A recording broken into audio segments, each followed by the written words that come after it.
पूरी दुनिया की निगाहें राजधानी दिल्ली पर टिकी हैं। यहाँ दुनिया के दिग्गजों का जमावड़ा जो लगा है। 1 दिसंबर 2022 को शुरू हुआ ये शिखर सम्मेलन 30 नवंबर तक चलेगा।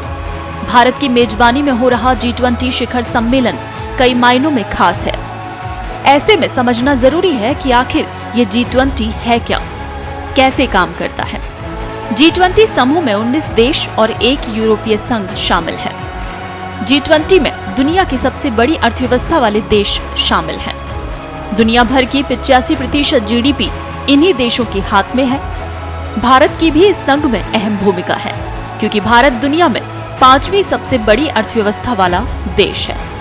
अब बात कैसे बना G20? G20 की स्थापना 20 सितंबर 1999 को अमेरिका की राजधानी वॉशिंगटन DC में की गई थी। इसके बाद पहली बैठक दिसंबर में बर्लिन में हुई।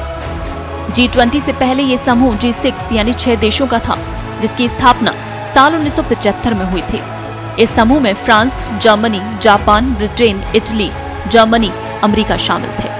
उसके बाद में साल 1976 में कनाडा और 1997 में रूस को जोड़ा गया, जिससे समूह का नाम G8 हो गया।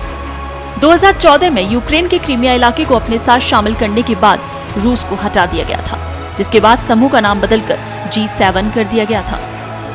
साल 1999 में संगठन ने एशिया में हो रही आर्थिक समस्या को लेकर चर्चा की थी, जिसके बाद एक ऐसे संगठन की रचना तय की गई जिसमें दुनिया की 20 शक्तिशाली अर्थव्यवस्थाओं को एक मंच पर लाना तय किया गया। इस तरह G20 समूह की स्थापना हुई थी, जिसके बाद G20 को आर्थिक मंच और G7 को राजनीतिक मंच के रूप में दुनिया भर में पहचान दी गई। G20 संगठन का उद्देश्य आर्थिक तंगी, आतंकवाद, महामारी, पर्यावरण, भ्रष्टाचार, जलवायु परिवर्तन जैसी तमाम वैश्विक स्तर पर फैली समस्याओं पर रोक लगाना है। इसके साथ ही तमाम वैश्विक अर्थव्यवस्थाओं में प्रमुख मुद्दों पर चर्चा और महत्वपूर्ण विकासशील अर्थव्यवस्थाओं को एक मंच पर लाना है। इस तरह से G20 वैश्विक स्तर पर आर्थिक समस्याओं से निपटने में महत्वपूर्ण भूमिका निभाता है और अंतर्राष्ट्रीय स्तर पर व्यापार को आसान बनाता है। अब बात की कैसे काम करता है G20।